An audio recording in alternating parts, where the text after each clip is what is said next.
Postpartum bleeding बच्चे के जन्म के बाद जो हर महिला को ब्लीडिंग होती है वो कितने दिन होती है? ये हर महिला के अंदर एक क्वेश्चन होता है।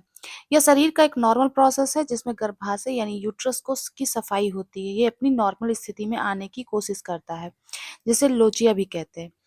तो नॉर्मल ड्यूरेशन या पैटर्न क्या है? पोस्टपार्टम ब्लीडिंग में डिलीवरी के बाद ये ब्लड जो है 3 से 4 दिन या फिर 4 से 10 दिन तक भी या फिर 10 से ज़्यादा भी चल सकता है। यानी 4 से 6 हफ्ते भी किसी-किसी को होती है।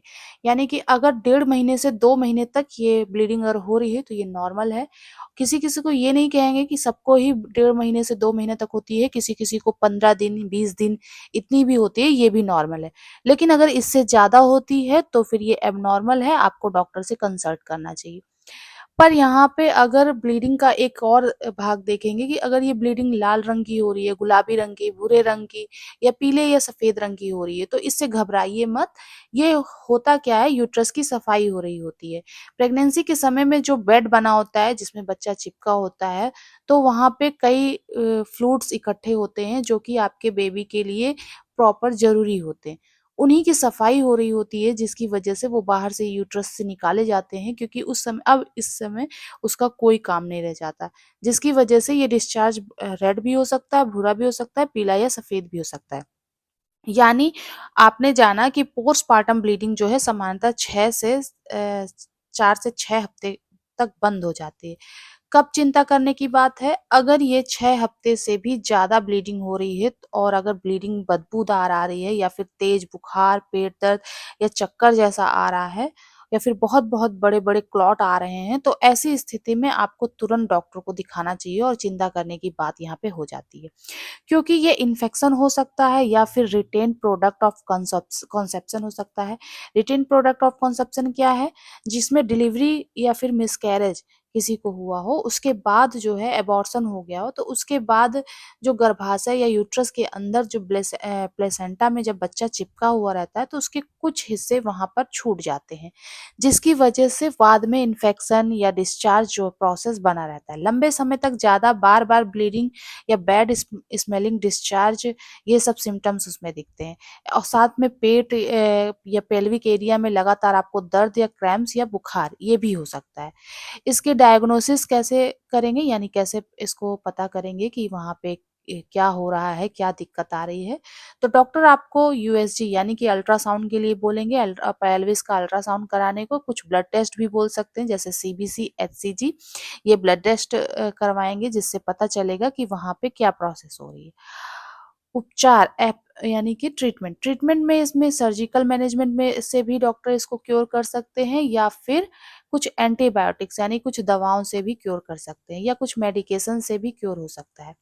कुछ-कुछ लोगों में मेडिकेशन से क्योर हो जाता है, कुछ में डीएनसी यानी सर्जिकल मैनेजमेंट की ज़रूरत पड़ती है। सर्जिकल मैनेजमेंट में वो हिस्टेरोस्कोपिक गाइडेड रिमूवल करते हैं। स्कोपिक गाइडेड रिमूवल क्या है?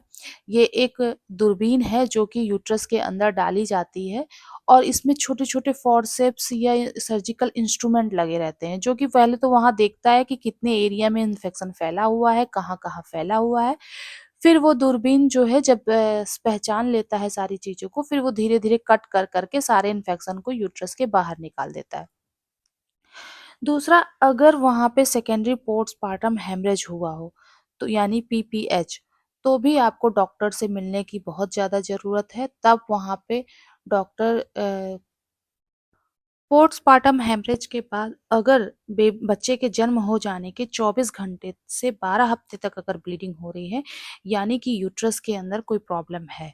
कारण क्या हो सकता है उसका? कारण हो सकता है रिटेन प्रोडक्ट ऑफ कंसेप्शन, जो मैंने अभी पहले बताया कि अगर वहाँ पे कोई पार्ट छूट जाता है, यानी पूरा डिलीवरी होने के बाद भी कोई पार्ट छूट जाता है तो, और या फिर वहाँ पे कोई इन्फेक्शन हो गया, एंडोमेट्रियोसिस हो गया, तो भी पोस्टपार्टम हेमरेज होता है, यानी ब्लीडिंग होती रहती है।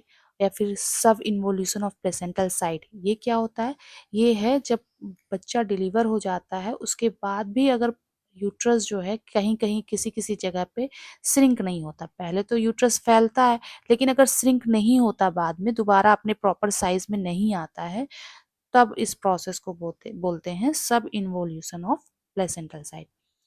और रेयर केसेस में क्या होता है, ब्लीडिंग डिसऑर्डर्स हो या फिर महिला को हो, यानी कि पहले ब्लीडिंग कोई ऐसी उसके शरीर के अंदर प्रॉब्लम हो जिससे उसको ब्लीडिंग लगातार हो रही है, या फिर उसका माल इन्फॉर्मेशन हो, यानी कि उसको प्रॉपर न्यूट्रिशन नहीं मिला हो तो भी वो ब्लीडिंग बार बार लगातार होती है, या फिर वहाँ पे कुछ स्कार्स या फिर एडिशंस बन गए हो, यानी कि वहाँ पे ये डिलीवरी के टाइम पे कुछ खरोचे आ गई हों, स्कार्स बन गए हों। लक्षण क्या होंगे? ब्लीडिंग बहुत ज़्यादा हो जाएगी और वहाँ पे कुछ प्रोडक्ट छूटने की वजह से और ज़्यादा दिनों तक रहने की वजह से बैड स्मेल आ सकती है, फीवर हो सकता है महिला को, या फिर लोअर एब्डोमेन यानी निचले हिस्से में पेट के निचले हिस्से में पेन हो सकता है, वीकनेस हो सकता है, उसको ज़्यादा ब्लीडिंग होने से चक्कर आ सकता है, एनीमिया हो सकता है उसको। डायग्नोसिस कैसे पता करेंगे? क्लिनिकल हिस्ट्री लेंगे कि उसके पहले उसने क्या बच्चा डिलीवर किया या क्या किया, ये सब क्लिनिकल हिस्ट्री में लेंगे उसके, और एग्जामिनेशन करेंगे, अल्ट्रासाउंड भी करा सकते हैं पेल्विस का। ब्लड टेस्ट में डॉक्टर हीमोग्लोबिन लेवल चेक करते हैं कि कहीं उसका हीमोग्लोबिन लेवल इतनी ज़्यादा ब्लीडिंग होने की वजह से डाउन तो नहीं हो गया। इन्फेक्शंस मार्कर मार्कर से चेक करेंगे कितना इन्फेक्शन है, कहाँ इन्फेक्शन है। ट्रीटमेंट में उसको आईवी फ्लूइड चढ़ेगा और ब्लड ट्रांसफ्यूज़न, अगर ब्लड की ज़रूरत पड़ी तो ब्लड भी चढ़ेगा। यूट्रस उसको कॉन्ट्रैक्ट कराने के लिए ऑक्सीटोसिन या मीज़ोप्रिस्टोल जैसी टैबलेट्स या फिर इंजेक्शन दिए जाएँगे, ताकि यूट्रस को नेचुरली कॉन्ट्रैक्ट करा करके वो जो भी अंदर पार्ट है, मटेरियल है, उसको बाहर निकाल दें।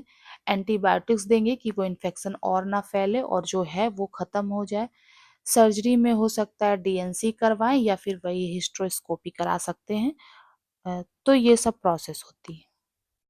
डिलीवरी के बाद 6 हफ्ते तक ब्लीडिंग होना नॉर्मल है, लेकिन अगर उससे ज़्यादा ब्लीडिंग एक्सटेंड करती है, तो आपको डॉक्टर को दिखाना ज़रूरी है। ये आपने इस वीडियो में अच्छी तरीके से समझ लिया होगा। उम्मीद है आपको वीडियो पसंद आया होगा। वीडियो को लाइक करें, शेयर करें, अगर चैनल पर नए हैं तो सब्सक्राइब भी ज़रूर करिएगा। मिलते हैं आपसे अगले वीडियो में, तब तक के लिए धन्यवाद।